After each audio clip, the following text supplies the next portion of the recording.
Hello, I'm Jason Eccles, and welcome to the Oya Di Milo Cinema Club. This week we will be reviewing Paris, Texas, directed by Wim Wenders. I'm your host.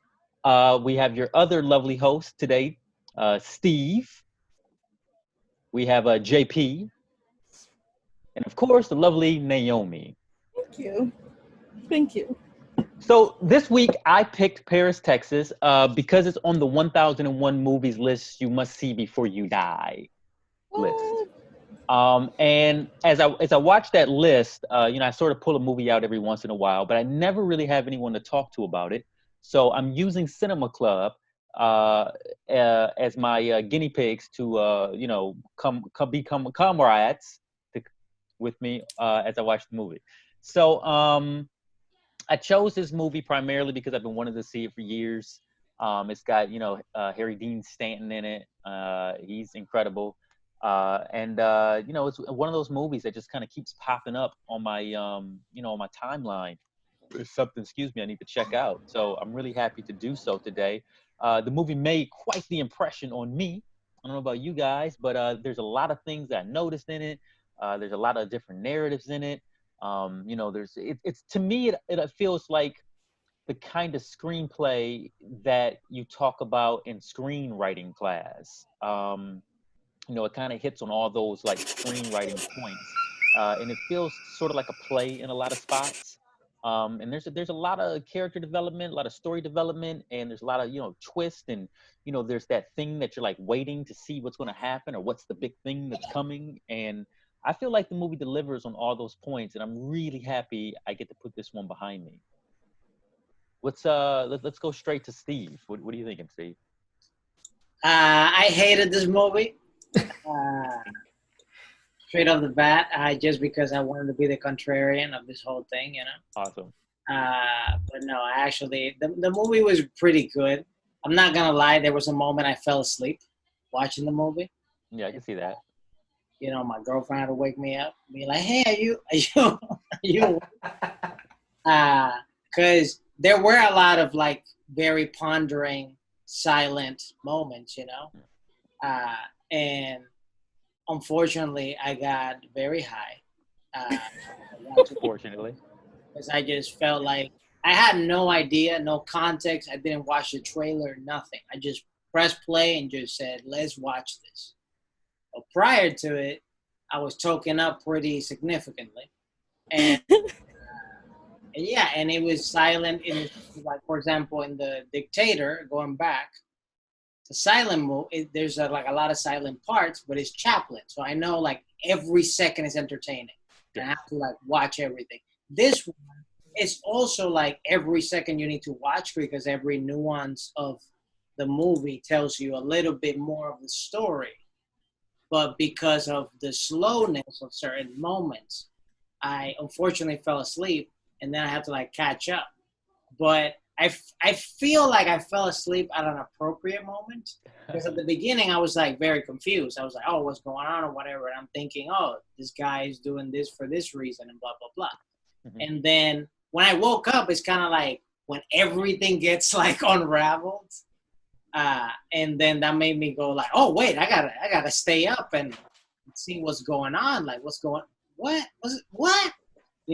it made me have those moments. So in that sense, I would say like the first half of the movie, I was kind of like drowsy.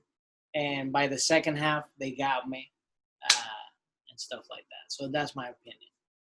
Can I just say I like that you went straight to the contrarian opinion, and it was only me. It was only my opinion. And you're like, I'm gonna go contrarian, but it was just me, nobody else. He was like, I'm just gonna disagree with you, Jason. Oh, because I know everybody's gonna be hard, and everybody's gonna say this movie's great, Okay, yeah, because we're a bunch of pretentious film club people. And Dino is not here, Right? Because you knew Dino was gonna hate it with you. Oh yeah, Oh goodness. Does he hate it? I hate you. I don't know. We'll have to find out if Dino hated it or not. He probably didn't watch it. But... He'll watch it. Dino's a movie head. No, he'll watch it, but he hasn't watched it. I enjoyed the film. Go ahead, go for it, Naomi. The thing that was interesting for me was the movie poster. It's very Eileen. it's very modern, but yet again, it's back in the day. What year was this? Like 84? 84. Like 84. So the font is amazing. It's modern, sleek, slender. There brings emphasis of like, hey, pay attention to me. Mm-hmm. But besides the film poster, I like the cinematography behind it. I feel like the cinematographer was consistent, and he placed the rule of third within each frame. And this gave it this minimalistic style, and it set a tone. And we were able to expect that same tone throughout the whole film of like silence. Yet again, you're saying something brief, but it means more than what it means. Mm-hmm. So the way the landscape is being captured in the camera is like full of vibrant colors, and I feel like the cinematographer captured that well. We were able to like focus on the main character, but yet again we saw the landscape, and it placed us there in motherfucking Texas. So it made me a fan to Google him up. His name is Mueller. So he knew how to play with sunlight. I don't know if you guys noticed. So the sunlight was like on the freeway frame. There was like sunlight facing the gentleman on his right cheek, whatever. But you were able to see like, okay, the sun is setting, school's out by this time, you know what I'm saying? So you were able to like develop the sense of how late it was in the afternoon for the kid. So I really enjoyed how each still frame was captured. The story, I don't know, like it's quirky and new to what I'm normally used to. But overall, like, it gave me like a sense of like, oh, what am I going to expect? Or I'm intrigued, and it just the way the framing was placed made me more intrigued about what's gonna happen throughout the film. But if this were filmed in a different way, I feel like I wouldn't want to continue watching this. I probably would have fallen asleep. But cinematography was great. The rule of third in composition is key. Elaborate on that a little bit for us. The rule of third. The rule of third. So in design form, you have, I'm gonna do it here. So there's this frame here. You can see this. So it's divided into 1, 2, and then 3. But then yet again, there's a grid here. So it's like 9 squares. So in most of the frames, he's like here centered, but yet you get to see the landscape. And then there's a focus point on this side, but yet again, you're able to see the landscape. And there's like a, how do you say, a focus out, like it out focuses, and it puts the other character like into a main focus as to what the person needs to say. So that's like what I noticed a lot throughout this whole film. Dope. How, you know, it's just the grid is here and here, but yet again, the characters are in this frame, and you're able to kind of like the background of JP's frame right now. Like exactly. Here. That's the way. Here we go. Yeah, that's it. Yeah, there it is. Exactly like that. So you're able to like be in the shoes of Travis and know how his miserable life goes about. JP? This was definitely a very slow burn. And I was already kind of anticipating that for the wrong reason. I did a quick wiki on it, on the film, and I thought that, oh, it's a foreign film because it won many awards in Cannes, and also I think one of the production companies was actually German, I think. It feels like a Cannes movie, doesn't it? Like when you're watching it, as soon as it opens up, you're like, yeah, this opens at Cannes for real. Yeah, so I was expecting it to be a foreign film, even with the doctor having a very, I think, a German accent in the beginning. But then you realize, oh no, it's here in the U.S., it's in Texas. But but even before then, there was another thing that I was like, oh, this is gonna be that type of movie. in the beginning credits, Sam Shepard, he's credited as the screenwriter, and he's primarily done off-Broadway shows and very long straight plays, and some of them can come off as almost absurd, but also very modern. Like I think Fool for Love is one of those plays where it is in the modern day, but it has almost a very Wayne Godot type-esque absurdity in the dialogue. And you kind of sense that here, especially when Travis finally begins to speak and in the moments between him and Walter. Now, I'm not gonna lie, I felt the same. I kind of felt the same way with Steve watching it with my partner. Like it was like the movie was 2.5 hours long. So I was like, okay, this is gonna take a while, but it's whatever. But it takes so much. It almost feels like a play. Like you're just letting the actors do their thing, and because of that, it's like okay. Like I couldn't help but wonder, like, is there any way that some of these scenes could have been condensed, because they did seem to take their time, and I feel like that's part of the essence of the movie, is that it is just taking its time. Thankfully, it's not too long where it gets boring. But it definitely, for me, like I felt the sands just dropping in the hourglass. Like, dang, like this is taking a while. And much like I know that we reviewed a film here before where I felt that each act was almost its own story. That's basically what this film was, because I thought Walt was going to be the main character, since he's the one that picks up Travis. Sure, we saw Travis first. I thought, okay, this is obviously going to be Walt's story.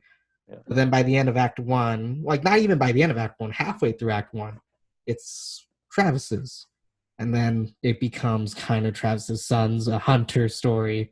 And then later it becomes almost Jane's and Walt's story by the end. Yes.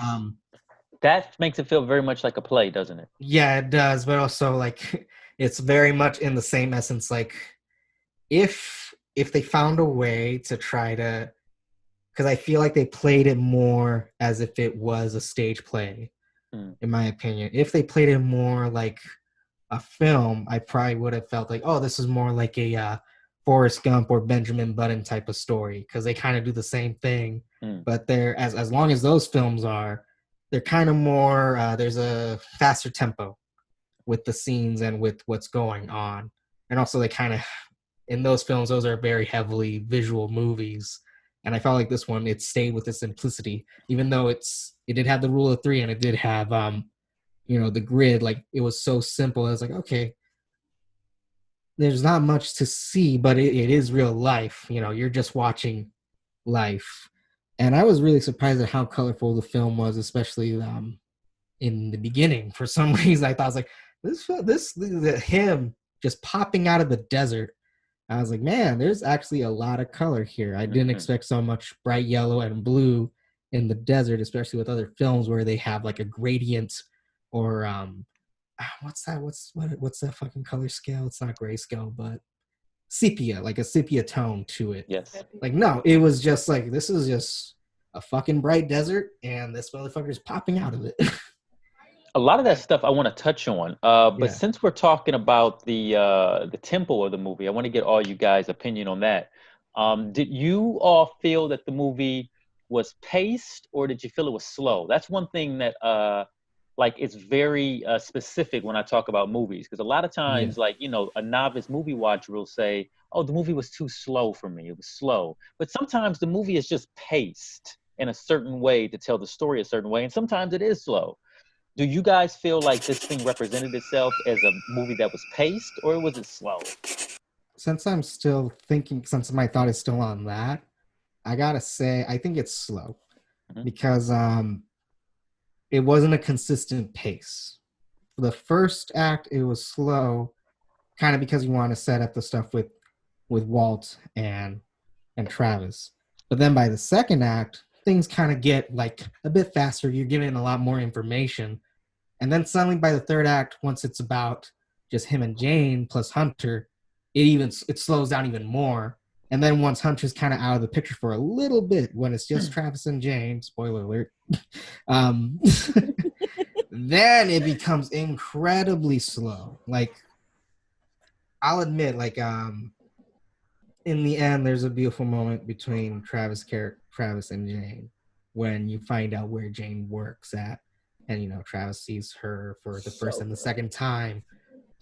But the second time, when he has that very long monologue and exposition, and some of the shit that he said is straight up like, whoa, this is, if what you're saying is true, that's a pretty fucked up past, and you're a pretty messed up man, but at least you as the character, you seem to be growing from it or grown past it for the better.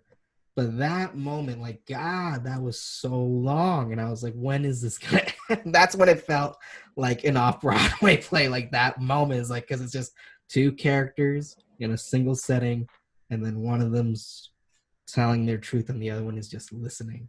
Even though I want to come back to that a little later because I think Yeah. that's really, really interesting. Yeah.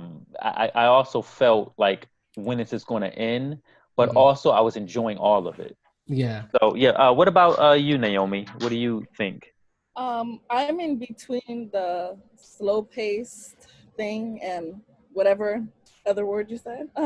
Slower pace. Slower paced. Yeah. Reason being is because looking at Travis's character, he's out of it.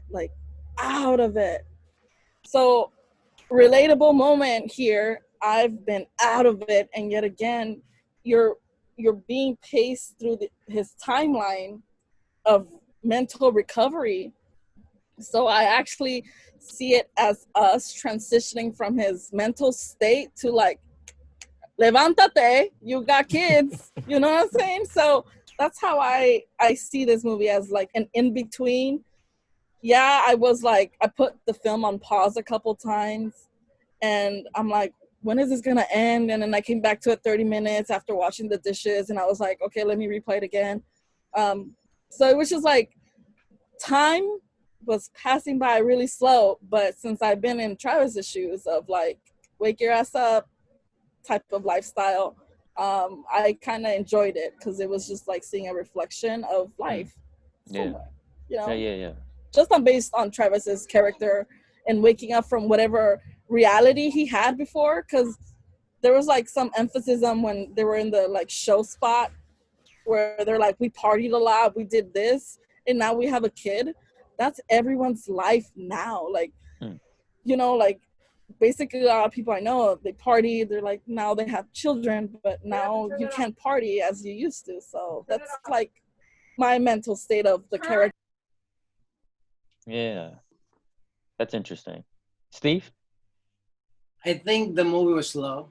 The reason I say that is because you could have told the exact same story without skipping a beat, make it even more entertaining, if it was, I guess, like 40 to 45 minutes less of what the movie was. And the reason being will be because many movies, especially ones that are very intriguing, typically have multiple character developments. And I felt like this one was very concentrated on just one character. Because even for the woman, forgot her name. Jane. Yeah, she went from like, she's working on this weird place to like, now she's having a conversation with this guy from her past to like, now she's with her kid.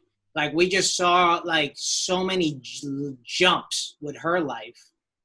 And then meanwhile with this guy, it's like, we're seeing the development slowly of his character.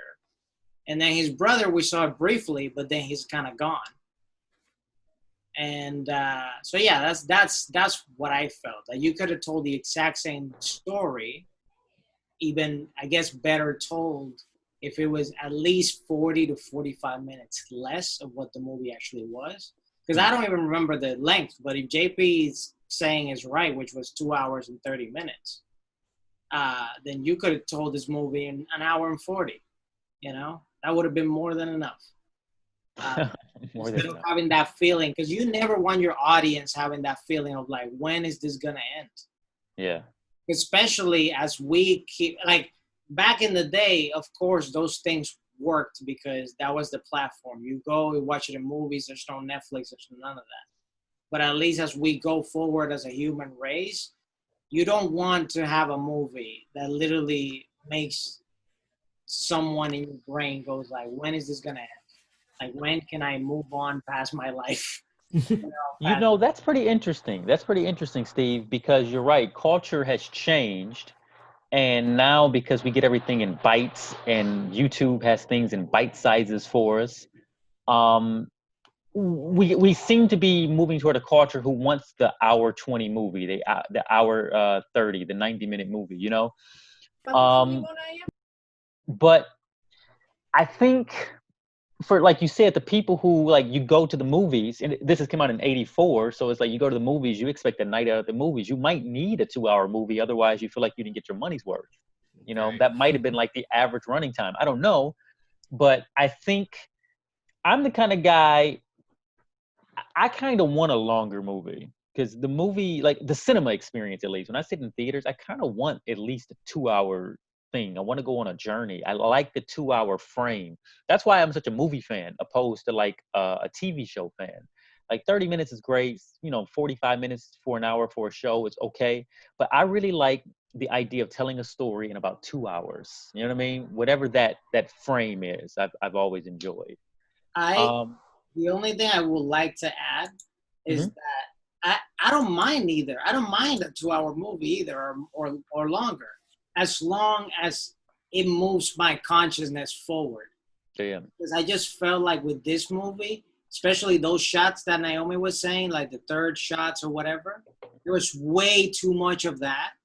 And it just felt like filler to kind of get that fluff. It's kind of like something that happens with YouTube videos. So because I'm on the YouTube space, I watch and know tricks that other people do. And in the YouTube algorithm, in order for you to get kind of like more ads on your video, you need to make a video that's at least 10 minutes long or something like that. So there's a lot of YouTubers, a lot of them, like an incredible amount of them, that have videos that are 10 minutes long because they want to put those ad breaks. But it's like the title of their topic, they're just giving you fluff, fluff, fluff, fluff, and to keep you there. And then at the end, giving you the thing that you were looking for. Yeah. And that's how I felt with this movie. Like, it was like a lot of like kind of fluff moments that you could have easily cut that shit on editing. They probably picked it up from this movie. Well, that's interesting. Like, so let's play with that for a little bit. Let's say that a movie like this does have a lot of, quote unquote fluff, that's like Steve says.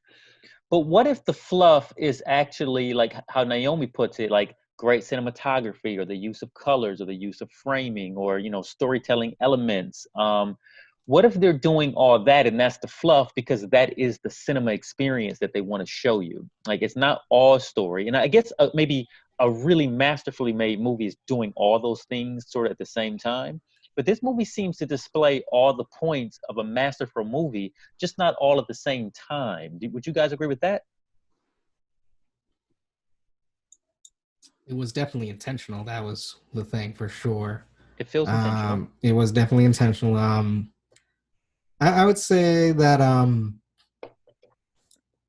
yes. I feel that because they approached it in the way that they did, I don't think it was their intent to go all out. Kind of like the examples I gave with like Benjamin Button and like Forrest Gump, where those are very heavily visual films where like you're just throwing so much shit on the screen and whatever. I felt like they just kept it simple, like let nature and let the setting be itself. Like, we don't need to add anything else to it. We don't need to do that. And so they end up flipping, instead of that, to basically the story, dialogue, and basically the actors' choices of how they perform. Because I'll admit, like, sometimes it's not even the dialogue's fault. It's basically how much time the performers decided to give into the moments of those scenes.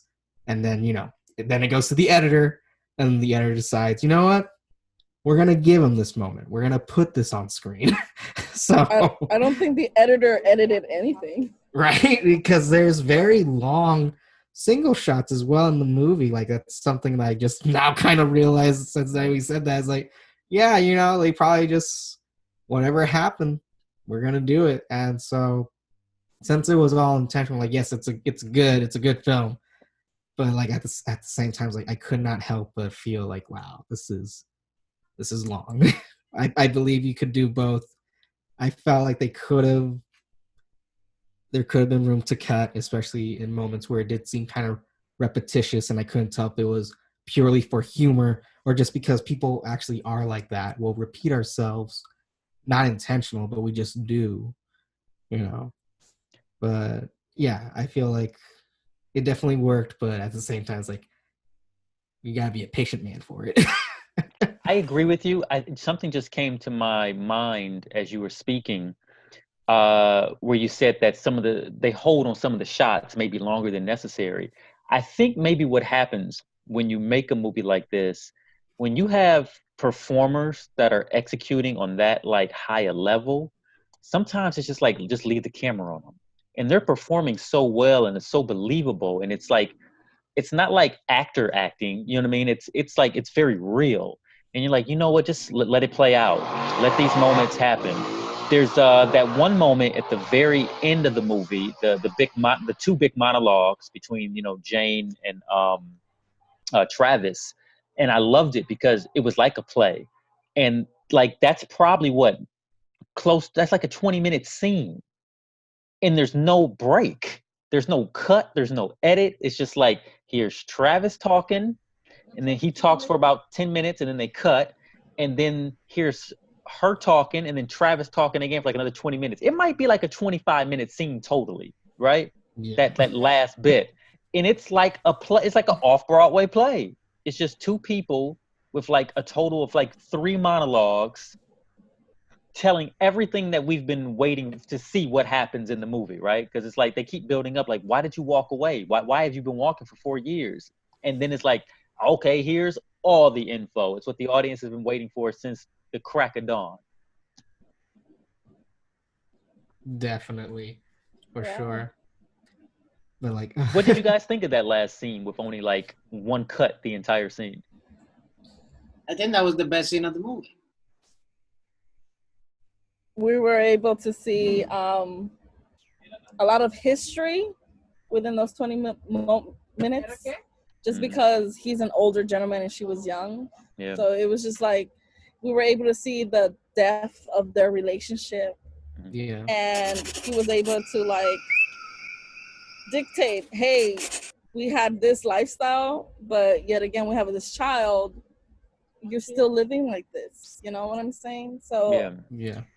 We were, that whole discussion or monologue, fancy words, we were able to just get a brief history of why he possibly went haywire, trying to continue that lifestyle, but it just didn't work out. You know what I'm saying? That party life. Yeah. Right.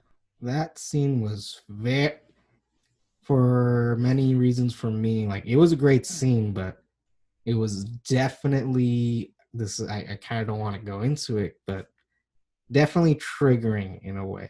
Sure, I felt the same way.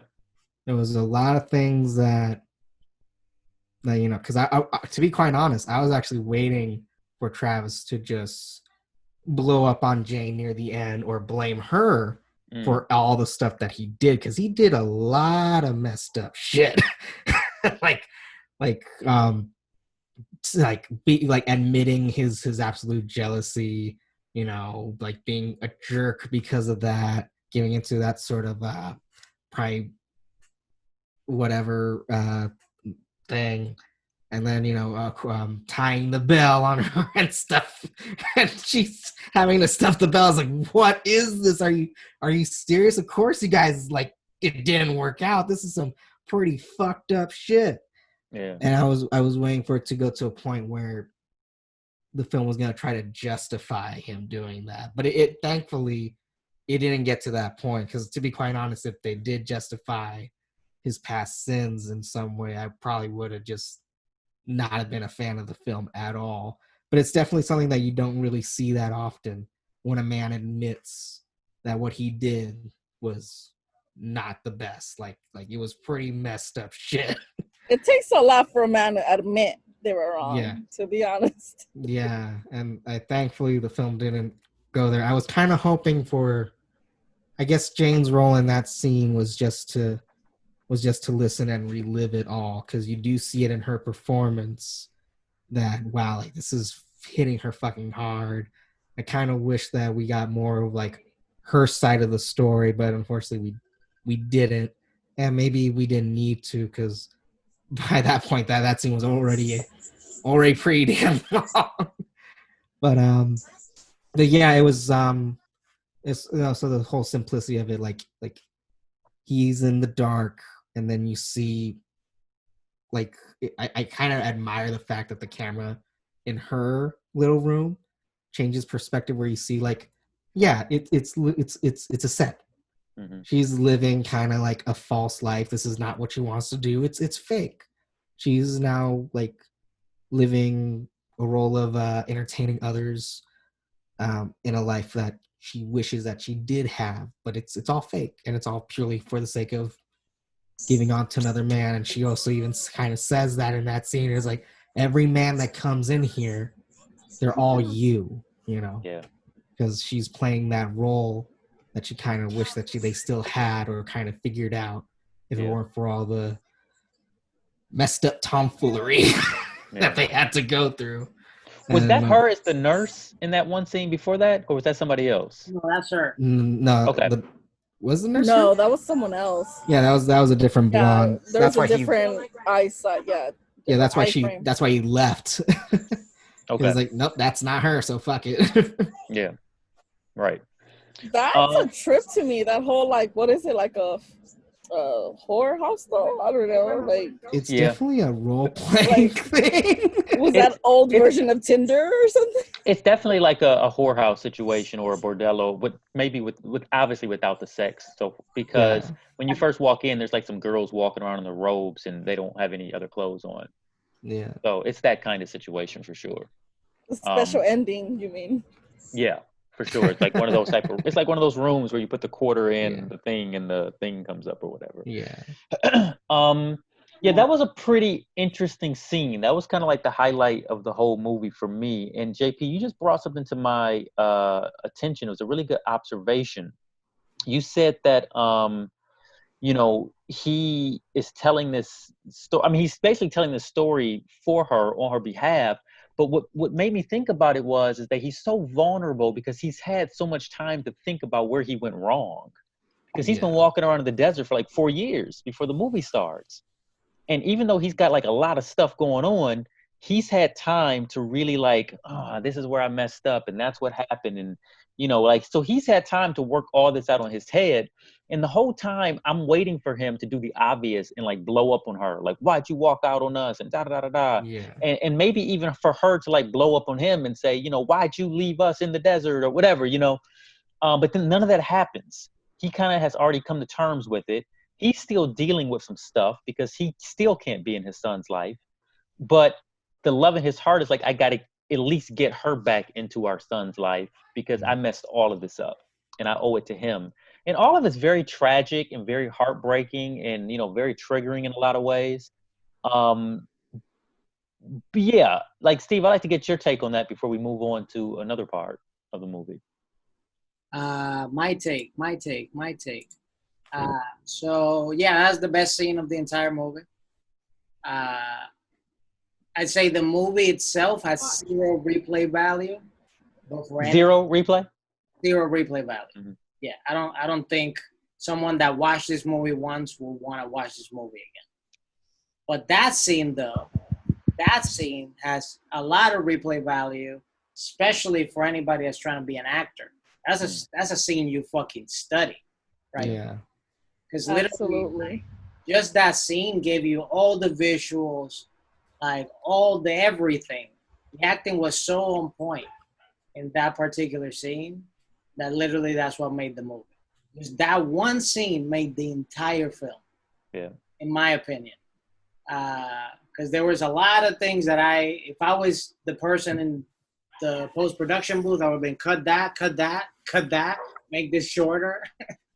But I'm like, that scene, leave the whole thing, And that was, that scene was incredible. I enjoyed the heck out of that scene. That's awesome. I want to talk a little bit about what Naomi was talking about when we're talking about the visuals.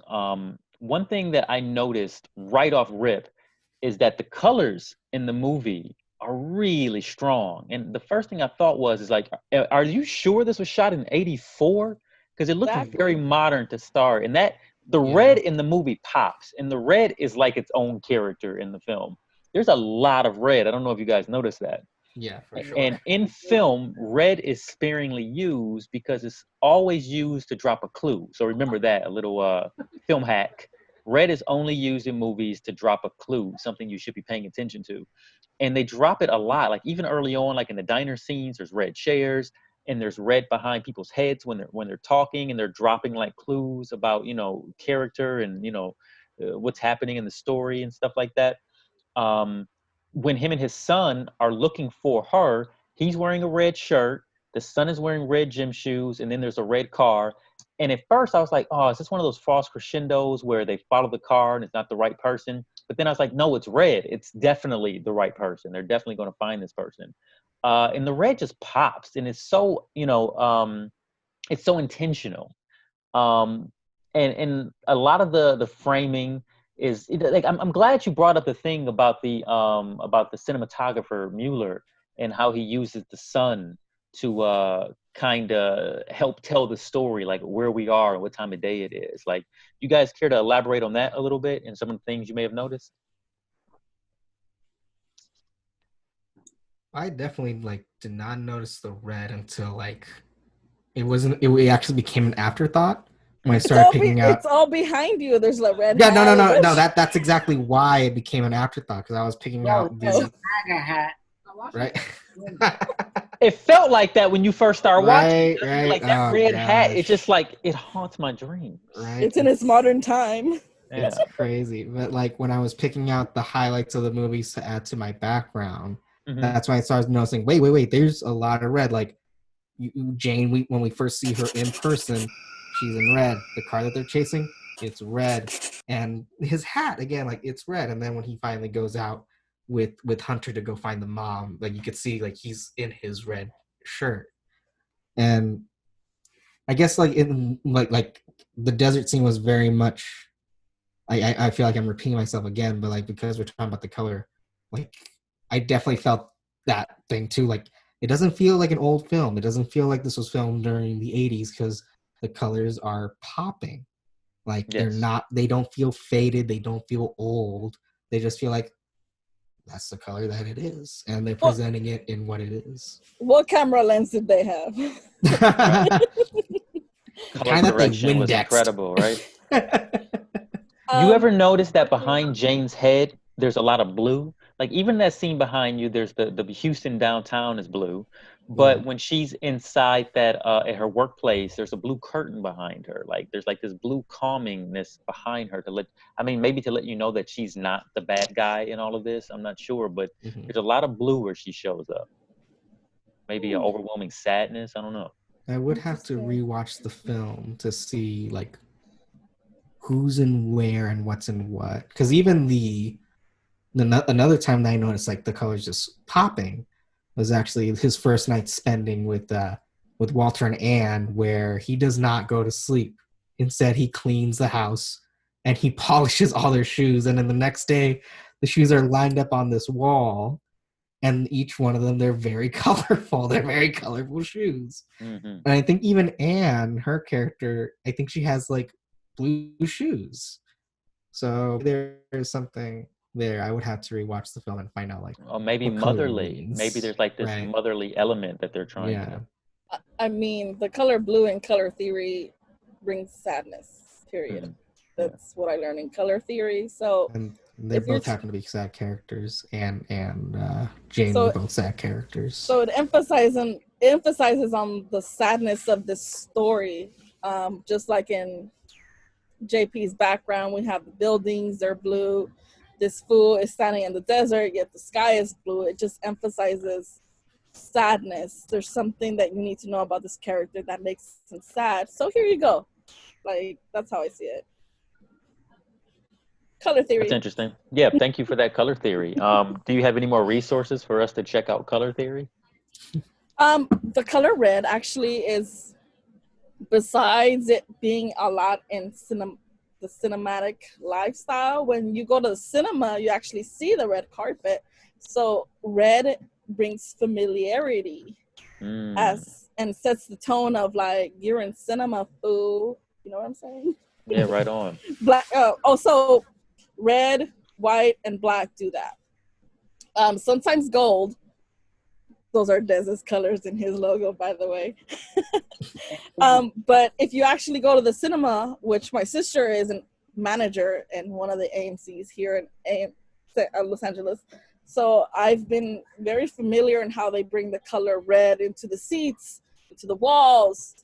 So it's just like familiarity of, you're in here in this stage we're about to present to you.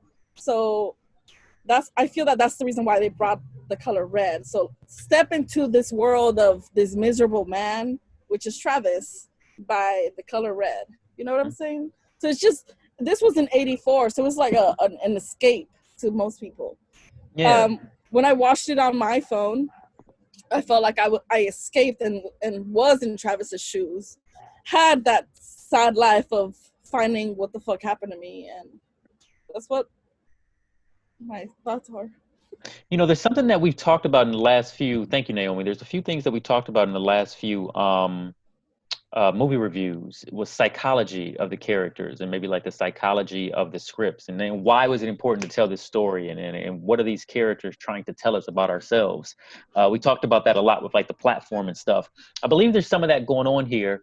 I think maybe with it being in '84, we may need to recognize the time a little bit to what maybe he was trying to tell us. I feel like if this story was told today, they would focus a little bit more on Harry Dean Stanton's character, Travis, having maybe a nervous breakdown, because that's pretty much what he had, but it's never really identified. It's just sort of like he went off on his own to try to figure it all out. But it was clearly a breakdown, right? Yeah. And she had a breakdown too. She had multiple breakdowns because she's trying to escape this man. So there's obviously like this domestic abuse happening. They didn't really touch on that a lot too, but that's pretty dark stuff. She was young, like she's very young. Very young. A question like, how young is she to be married to this guy or be attracted to this gentleman? Well, remember he said when he was looking for her, he says a woman about 24, 25. And so that was 4 years before that. So by the time she had this kid, she 29. Had to be like 18 because she left at like 2021. Whoa, she was a teenager. Yeah, he said okay. I met this girl when she was 17, maybe 18. And he goes, I was an older, grimier dude, or older, dirtier dude, or something like that. Messy guy or something like that. Yeah. So she was a teenager when they met. He probably like, oh shit, what did I do to this teenager? And that's why he probably went into that phase of like emptiness. That's how I'm seeing it just right now. Based on what you're telling me. Just to add what you said, Jason, I don't think they could have ever addressed anything mental health related at that time, because we're now barely touching it. Yeah. In 2020, you know? So in 1980, that wasn't even a discussion topic. And as far as like Travis is his name, the main character, as far as he goes, I didn't know from the beginning, but now, you know, in hindsight, it's like, okay, he's running away from something and all this stuff, whatever. But the scene that made me feel kind of uncomfortable with him was when he was like either picking up or looking at his child in school. He gave me like weird pedophile vibes. That's it. Are you talking about the scene where he got dressed nice? I guess so, or before. I think both scenes. Yeah. Both. Because even one of those scenes definitely more than the other. Yeah, okay. The first one. But yeah, it just gave me like some weird ass vibes. I think maybe I felt that too. The scene before him getting dressed up nice, because the dressed up nice made him seem like more proud. I figured like he got dressed nice so that his son would be proud to go home with him. Because the first time it felt like, right, Naomi? Like it felt like maybe his son was embarrassed to go home with him. Like, I don't want to walk home from school. None of the other kids walk home from school, you know. Yeah. And he goes out and gets a car, maybe so that his son will come home with him, so he can start creating a bond. But I did get a weird maybe it's just weird to see a guy waiting outside of a school for a kid. Maybe that's like, maybe creepy. But I think it was used to show that he was extremely out of touch with his son. Maybe so it was intentional. Maybe that was how he picked up that other girl too. Oh, that's interesting. Okay, I didn't think about that. Holy shit. Maybe. I want to throw up a little now that you said that. Maybe. This is a thing. Like, this is how I met your mom. This is a thing that happens a lot in Puerto Rico, like high school. So when kids graduated high school, right, and they would go to college, all of a sudden their mind are still stuck in the high school days, and they would go hang out there and like talk to little girls, basically. They're not in college, and they're talking to like all these high school girls. That's absolutely true. There were 2-year seniors hanging out in my high school trying to talk to me. Ooh, I know what you are. Right. Get the fuck away. I know what you are. So creepy. You're so creepy, and that's how I felt like with this guy. Man. I didn't even connect the two. It's weird, right? But there are, I mean, we all saw that person in high school. Like, there was always that guy, you know, and that guy, in some weird way, probably still wants to be hanging out at the high school. You know what I mean? What's his name? Chi-Town guy. R. Kelly? My God. R. Kelly, yes. They gave me them R. Kelly vibes. Get the fuck out of here. Well, yeah. I mean, because that dude was dating someone who was like in high school or fresh out of high school anyhow. And he was already an older dude. The thing is, no one stopped him.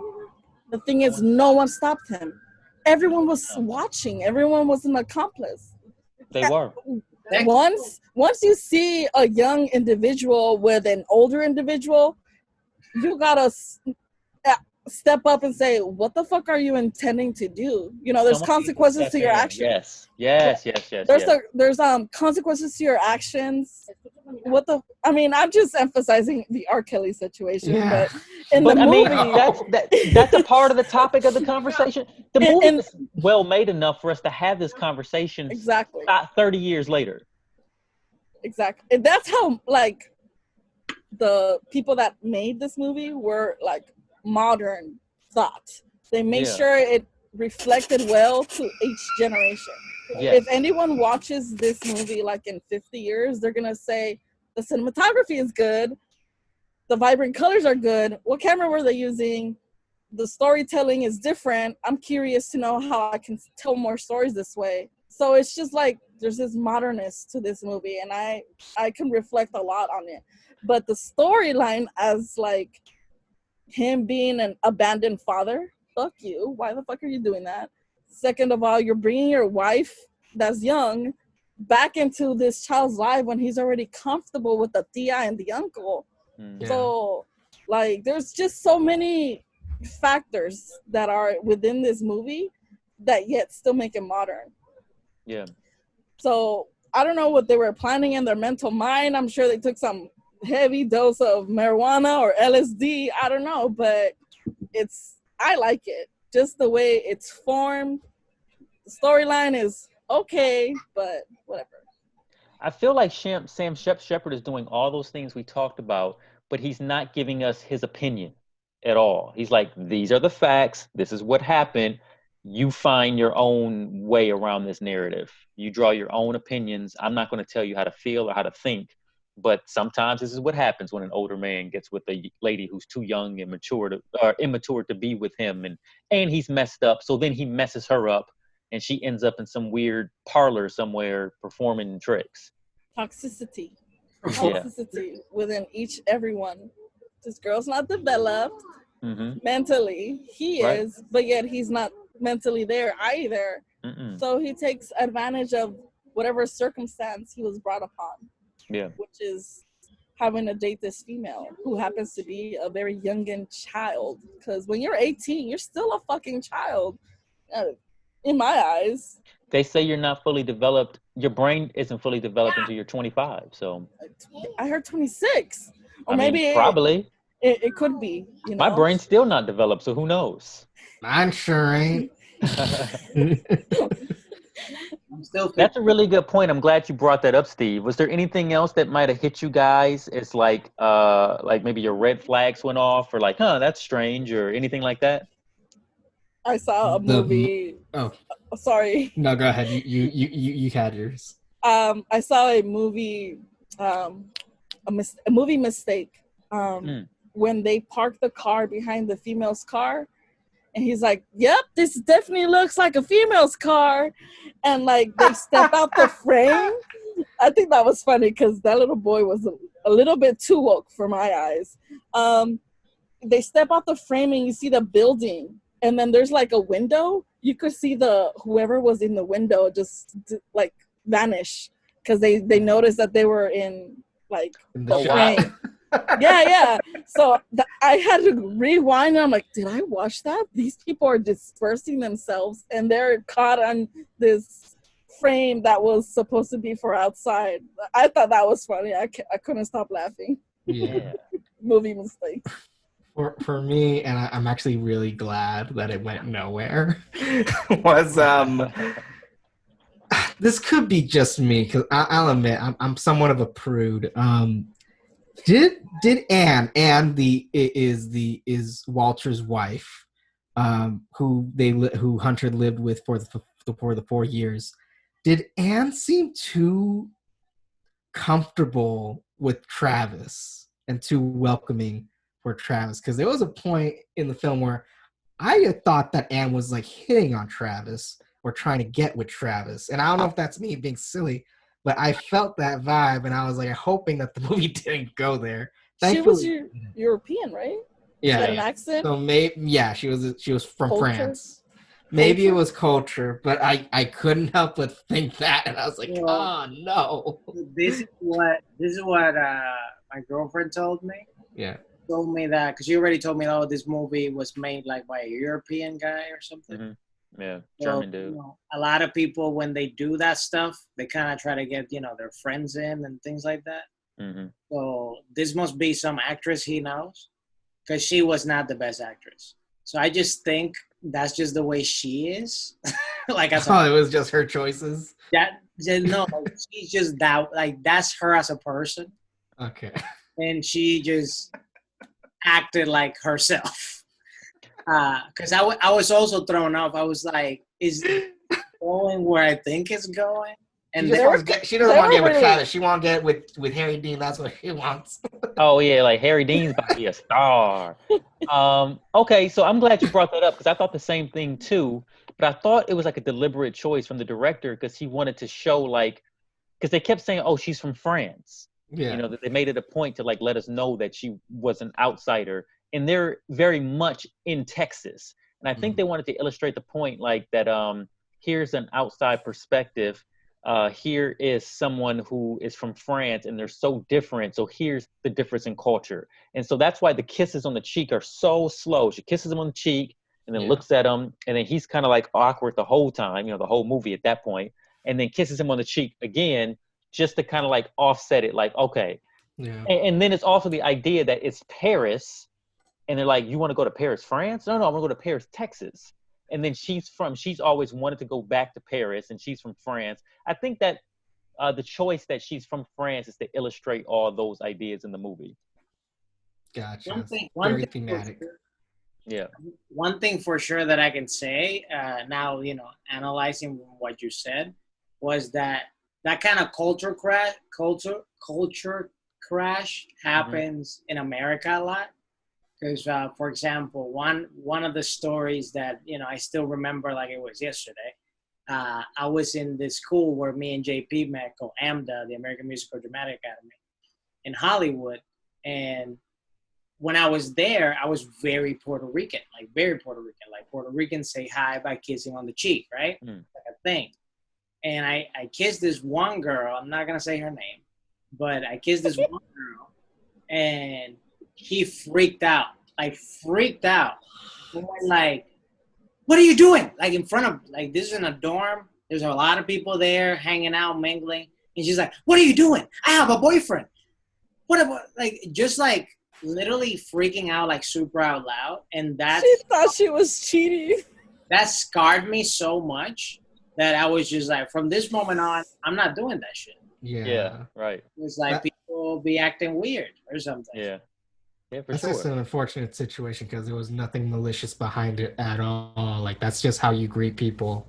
I think Jorge had the same problem too, where I feel that shit, and I feel I just threw him under the bus. But I'm pretty sure that he talked about it in the pod once, where like men have to kind of like learn like what boundaries are, even in cultural boundaries. I think it's just knowing your audience. I come from a Mormon community. We all hug each other.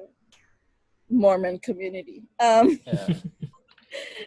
But at home or like in the hood, I'm just like, what up? Or you know what I'm saying? Like you have to know your audience. Yeah. Well, Steve definitely learned his audience that moment.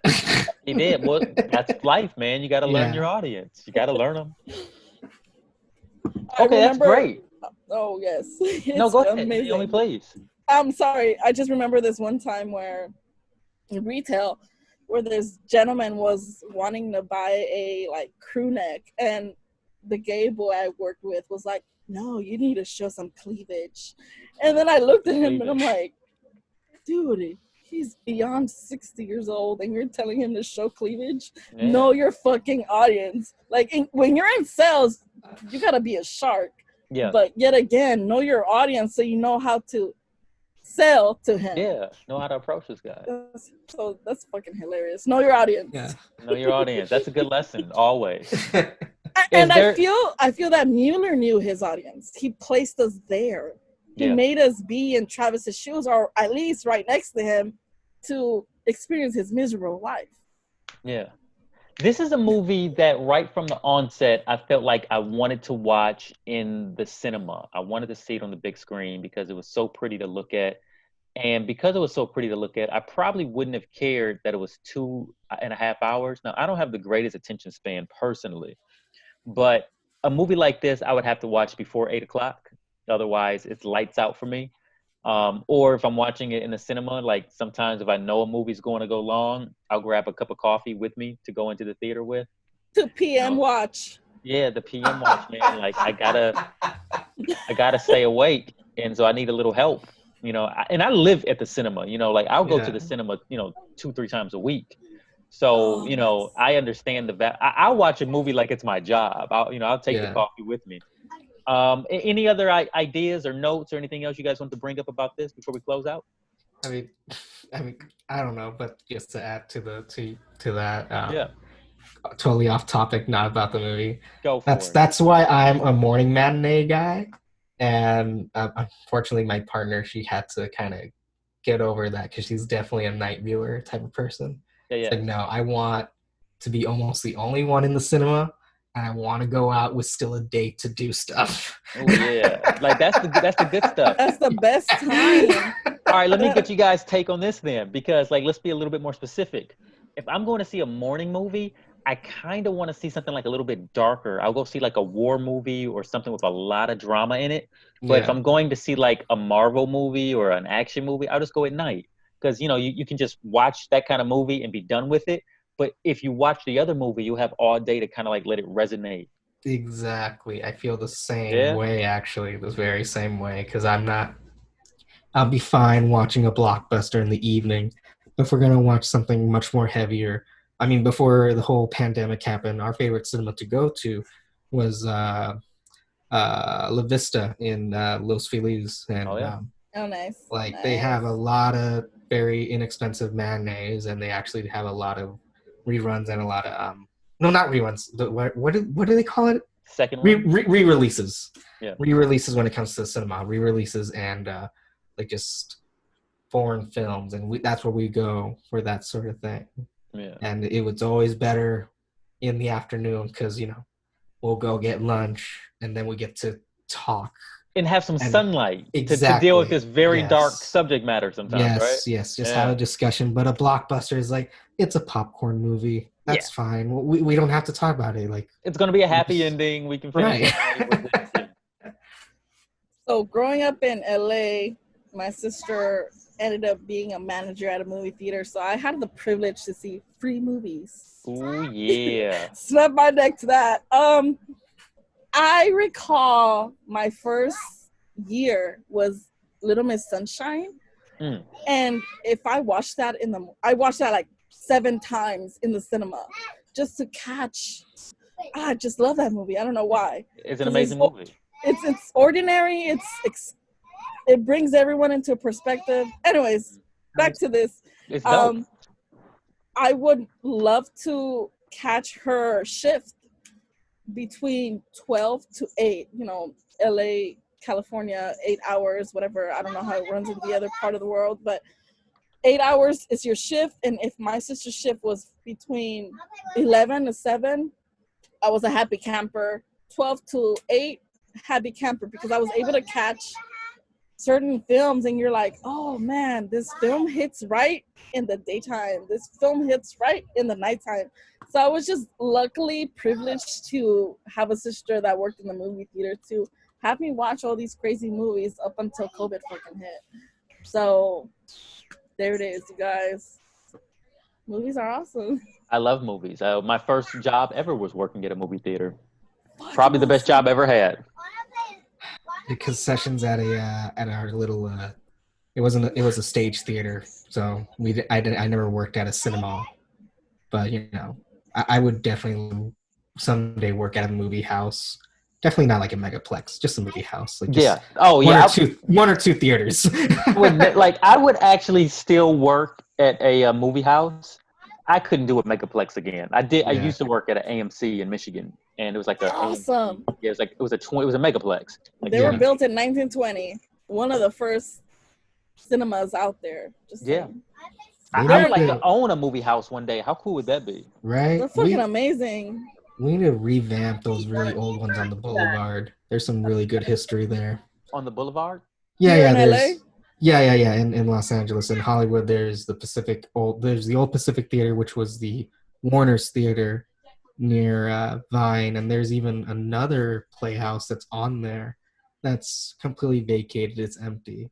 But they're still good. LA would be the town to do it, man. I think you could make it work. There's a ton of them in Detroit too, but I don't know if you could make it work in Detroit. I don't know if there's enough like diehard movie fans. Yeah, you can. You can make it work with the appropriate words. You can make anything happen. Ooh, yeah. I'm sure it helps too that Detroit, the past decade, has become a very artist-heavy hub now.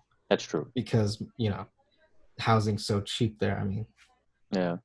Artists get these giant studios here, and it's amazing. Like, oh yeah, I'm paying like $600 a month for my own studio, and it's like I can do whatever I want in this giant space. I'm building spacecrafts. It's stupid. Let's hope that the market is still there for those places once this is all done. Oh yeah, it'll be there. No one's going anywhere. Oh, is there a zombie attack? I heard zombie. All right, well, let's wrap it up. Any final thoughts? I'll go first. I've been the most quiet for some reason. This movie, I stand by everything I said about this movie from beginning. We couldn't change your mind. Not a single Scientologist out there that can change my mind about this movie. This movie has zero replay value. It's a movie you watch once and you don't want to watch it again. But that one scene, though, you kind of want to watch it because it will get you over some triggers. It will definitely help you in, if you're looking for an amazing acting scene to blow people's minds or at least shock them. That's a great scene to study. And it is a movie that it is very ahead of its time in the sense of cinematography and in the sense of the topics that it touches. But as far as post-production, I think it lacks. And that's just my opinion. But good movie. Again, thank you, Jason, for picking this because I wouldn't have watched it otherwise. So I really want to put always that in. That's one of the reasons we do this thing is to discover films that we will never watch regardless. Absolutely. JP?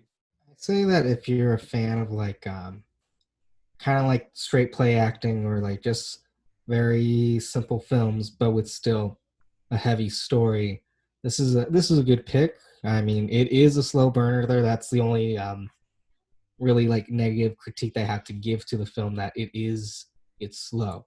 So if you are the patient type of person to just like take in what's going on in the scene and just take in what's the performance and kind of be okay with not having like very heavy cuts or very quick pace like action or whatever the hell you want to call it, like it's definitely there. And like Des said, like it's actually a really good a performative piece for people to actually watch. I'm surprised that I haven't seen that last scene done at the college that we went to, where people like do that, especially since the screenwriter was Sam Shepard.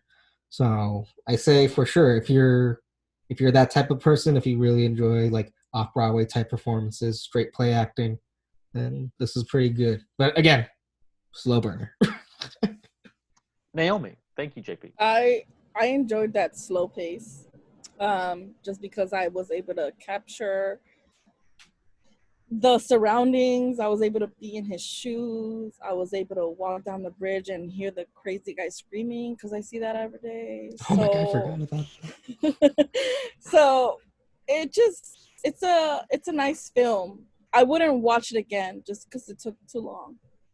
However, I would want to educate whoever needs to educate themselves on how they captured life in that form. So that's my final thought. Cinematography was amazing. The still frames, each frame was consistent. They brought the rule of thirds in every frame. I was able to have a point of interest and just be the character. I was able to be Travis in A Miserable Life. I was able to feel this girl living a lifestyle that was pretentious, maybe not, or escaping from her reality.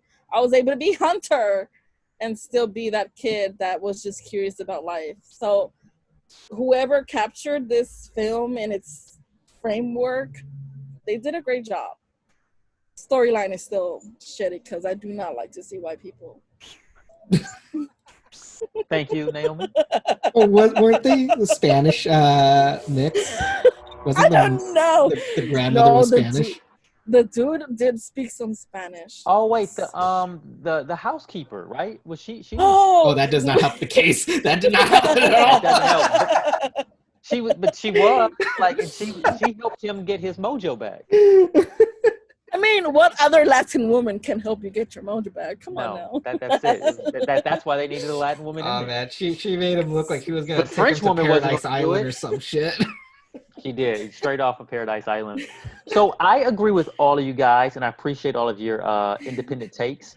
I would watch the movie again, no time soon, but it is something I want to explore again as a filmmaker, because there was a lot of things to notice, and I feel like if I do another deep dive into the movie and maybe get some takes, because it's such a I want to say well-reviewed movie. Like, it's on a lot of people's list. I would like to go back and re-explore it, re-examine it through maybe some other people's eyes to see what they thought as well. And then maybe check it out again to see what I think later. The final scene, I agree with Steve, does need to be watched and explored. I've already watched it twice. I went back and after I finished the movie, I went back and watched that final scene again, because I did recognize how good the acting was. And I wondered, how come I've never seen this in an acting class? Same as you, JP. There is one thing I wish I would have brought up, and we don't really have time to talk about it now, but it was the Cabazon dinosaurs, the Cabazon dinosaurs. I don't know if you guys noticed, but when him and his son were making that phone call back home, like, hey, I'm not coming back home, Mom, bye. They're at this gas station or rest stop area, and there's the Cabazon dinosaurs are in the background. That's the same place where they shot Pee-wee's Big Adventure at, where they're at the dinosaurs and they're doing the makeout scene or whatever, where he's talking to the guy's wife. And I was like, wait a minute, when I watched it, I had to pause the movie, wait a minute, was that? Yeah, that was it. So I realized Vice wrote an article about it. I'm going to read that after we get out of here. But I probably should have read it before we started, so I could have. I knew it looks familiar. I'm not sure if I saw it on a road trip anywhere, but that whole dinosaur thing, I did notice it. I'm like, hey, that looks familiar. Maybe my dad took me there when I was young because I hope so. It took place in Texas, then California. Yeah. So that whole underneath the freeway, I'm like, I've been there. I remember changing a tire with my dad one time. Is it because it was shot in California, or was it supposed to all be in Texas and it just happened to be some California stuff? I feel like because it was just shot in California, and I was like, just because I changed a tire with my dad one time, and I'm like, hey, that looks so familiar. But all that was Texas, like in the story. Yeah. Yeah, I thought it was California when they're like in the pickup truck. Yeah, for sure it was. For sure it was. I thought so too. It's a very iconic spot. I know Arizona, they kind of have something similar to it, but it's a piece of shit. Awesome. Okay, well, I guess that's it for this week of Oyedimilo Cinema Club. Today we reviewed Paris, Texas. I'm Jason Eccles. We have Steve, JP, and Naomi. We'll see you guys next week, Steve, when we review what? The movie for next week is... I can't wait. JP's Turn with Sorry to Bother You on Hulu. Okay. Nice. Look forward to it. So do I. Haven't seen it yet. Awesome. I saw it once, but I don't remember much, so I have to definitely rewatch it. Okay. I haven't seen it yet, so I'm looking forward to it. Oh, it's got that fine guy on it. Okay, I'm willing to watch it. Some eye candy. I know which one you're talking about, too. Some good eye candy. Oh, sorry to bother you with what's his name? Stan Lafe? No, what's this dude's name? I forget his name. But the guy from Atlanta. I have seen this movie. Yeah. All right, I'm willing to. Stanfield? Yeah. Lakeith Stanfield. Yeah, I love him. I'm willing to watch this movie again. It was directed by Boots Riley. Terry Crews and Patton Oswalt. Look at that. All right, great. Danny Glover? Okay. It's a good one. All right. Well, I guess we'll see you guys next week. See you guys next week. Hey, I'm Isaac Valadez from Oyedimilo Network. I am the head videographer. You can click here to see more of my work, and please subscribe.